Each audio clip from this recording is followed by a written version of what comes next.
اعوذ باللہ من الشیطان الرجیم بسم اللہ الرحمن الرحیم۔ پیارے بچوں السلام علیکم۔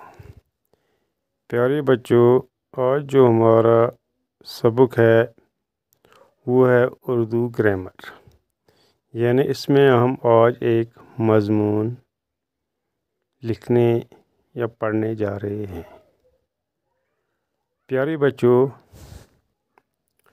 جو مضمون کا نام ہے وہ ہے وقت کی پابندی، یعنی ہمیں وقت کا پابند کس طرح رہنا چاہیے، اس پر آج مضمون ہے بچوں۔ چلو ہم اب شروع کرتے ہیں بچوں۔ خبر لو وقت کی اپنی خبر لو، اڑا جاتا ہے جو کرنا ہے کر لو۔ ہاں بچوں، کسی کام کو مقررہ وقت پر کرنا وقت کی پابندی کہلاتا ہے۔ یعنی کوئی بھی کام جو ہم کرتے ہیں اپنے وقت پر کرتے ہیں اسی کو کہتے ہیں وقت کی پابندی۔ کسی کام کو وقت پر کرنے والے ہی اس دنیا میں کامیاب ہو سکتا ہے، خواہ وہ امیر ہو یا غریب۔ وقت کی قدر نہ کرنے والے کو وقت اپنے پیروں تلے رون ڈالتا ہے۔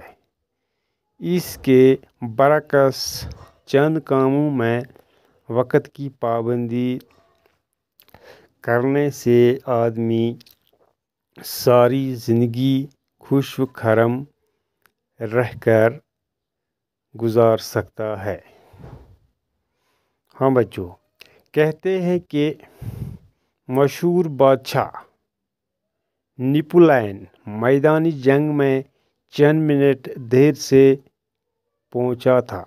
کہتے ہیں کہ ایک مشہور بادشاہ تھا جس کا نام تھا نیپولین، وہ میدانی جنگ میں چند منٹ دیر سے پہنچا، یعنی کچھ منٹ اس کو دیر لگی، جس کے نتیجے میں اس کو شکست ہوئی، یعنی اس کو کیا ہوئی، وہاں سے شکست ہوئی اس جنگ میں، کیونکہ وہ وقت پر نہیں پہنچا۔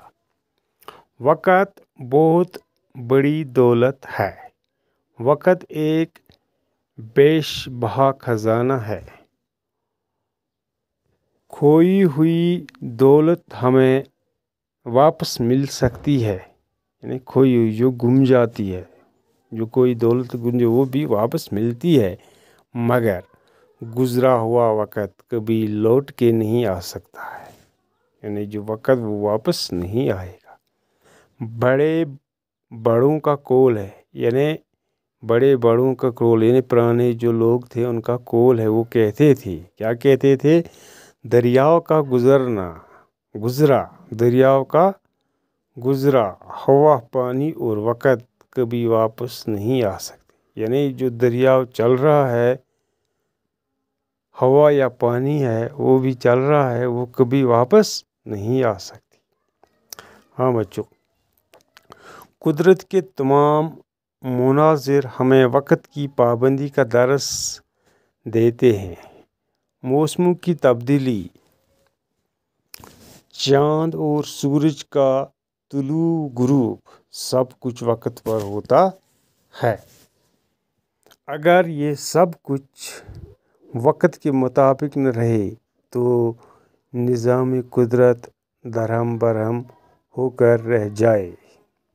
ہاں بچوں، جو وقت گزر گیا اکارت، افسوس ہوا خزانۂ غارت۔ کہتے ہیں کہ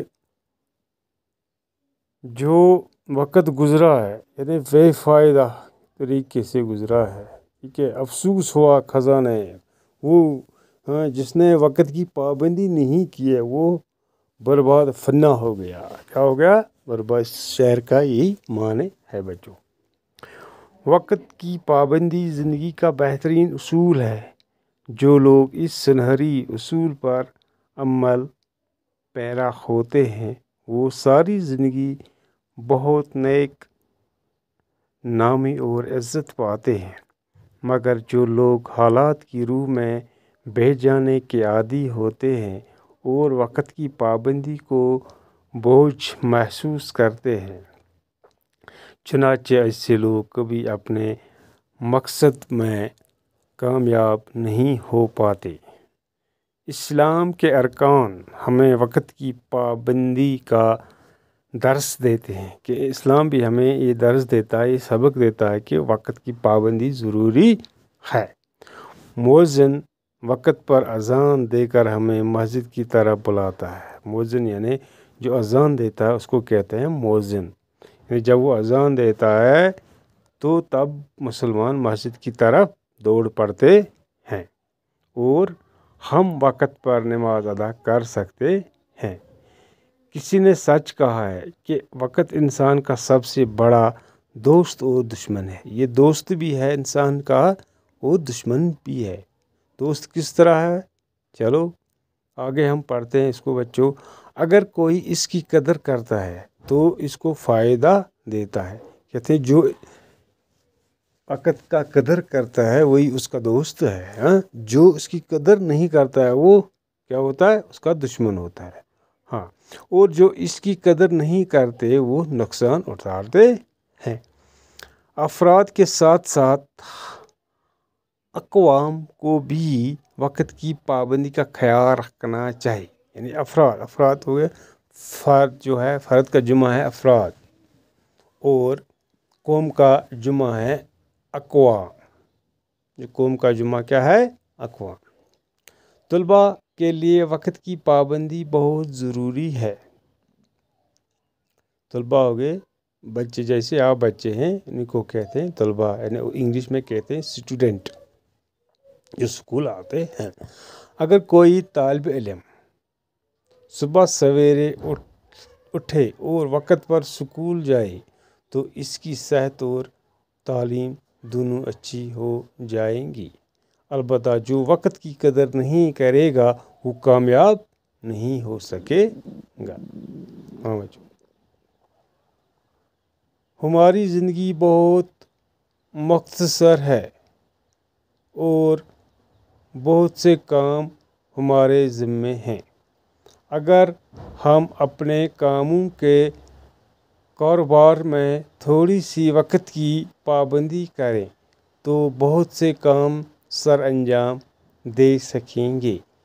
کسی شاعر نے خوب کہا ہے آج رخ ہوا کا موافق تو چل نکل، کل کی کس سے خبر ہے کدھر کی ہوا چلے۔ کہتے ہیں کہ ہے آج رخ ہوا کا موافق تو چل نکل، کل کی کسی خبر ہے کدھر کی ہوا چلے۔ کہتے ہیں جو آج وقت ہے وہی آج ہی وقت ہے، جو کل کس کو پتہ ہے کہ کل کیا ہوگا۔ اس اشعار کا مطلب یہی ہے بچوں۔ چلو یہ تھا مضمون جو وقت کی پابندی پر تھا۔ چلو آج کے لیے بچوں اتنا ہی، شکریہ۔